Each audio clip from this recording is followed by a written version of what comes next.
இதை வச்சா? ஆமா இதை வச்சுதான். அக்கா ரா மெட்டீரியல்ஸ்லாம் எடுத்து வைக்கலையா? எடுத்து வச்சாச்சுப்பா ரா மெட்டீரியல்ஸ். இதை வச்சா?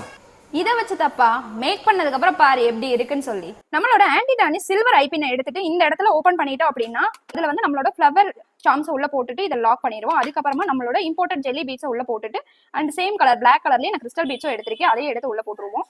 இந்த இடத்துல கொஞ்சம் எக்ஸ்ட்ராவா இருக்க மாதிரி இருக்கு, அதனால நான் இதை கட் பண்ணி எடுத்துறேன். இந்த இடத்துல நம்ம ஒரு லூப் மாதிரி இப்படி கிரியேட் பண்ணிக்குவோம். ஸோ இந்த ஐபினை இந்த இடத்துல ஜாயின் பண்ணிக்குவோம். இந்த கேப்பையும் நம்ம க்ளோஸ் பண்ணிடுவோம்.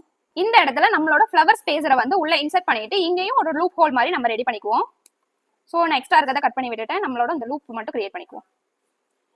இதுக்கப்புறம் பாத்தீங்கன்னா இந்த ஜே ஹூக் நம்ம கிட்ட அவைலபிளா இருக்கு, இதையும் நம்ம இந்த உள்ள இன்சர்ட் பண்ணிட்டு ஸோ லாக் பண்ணிட்டோம் அப்படின்னா 2 மினிட்ஸ்ல ஒரு அழகான இயரிங்ஸ் ரெடி ஆயிடுச்சு. இதை நீங்க காலேஜுக்கோ இல்ல உங்க வெஸ்டர்ன் வேருக்கோ நீங்க யூஸ் பண்ணிக்கலாம். ஜுவல்லரி மேக் பண்றதுக்கான A to Z raw material நம்மளோட வெப்சைட்லயே அவைலபிளா இருக்குங்க. இதே மாதிரி இன்னும் என்ன மேக்கிங் வீடியோஸ் வேணும்னு சொல்லி கமெண்ட் பண்ணுங்க. நம்மளோட பேஜை ஃபாலோ பண்ணிக்கங்க, யூடியூப் சேனலையும் சப்ஸ்கிரைப் பண்ணிக்கங்க. இந்த ப்ராடக்ட்டை பை பண்றதுக்கு நம்ம வெப்சைட் லிங்க் நான் பயோல கொடுத்திருக்கேன், பயோலயே வாட்ஸ்அப் நம்பர் கொடுத்திருக்கேன். வாட்ஸ்அப்ல வேணாலும் உங்களோட ஆர்டரை பிளேஸ் பண்ணிக்கலாம். மறக்காம நம்ம பேஜை ஃபாலோ பண்ணி வச்சுக்கோங்க.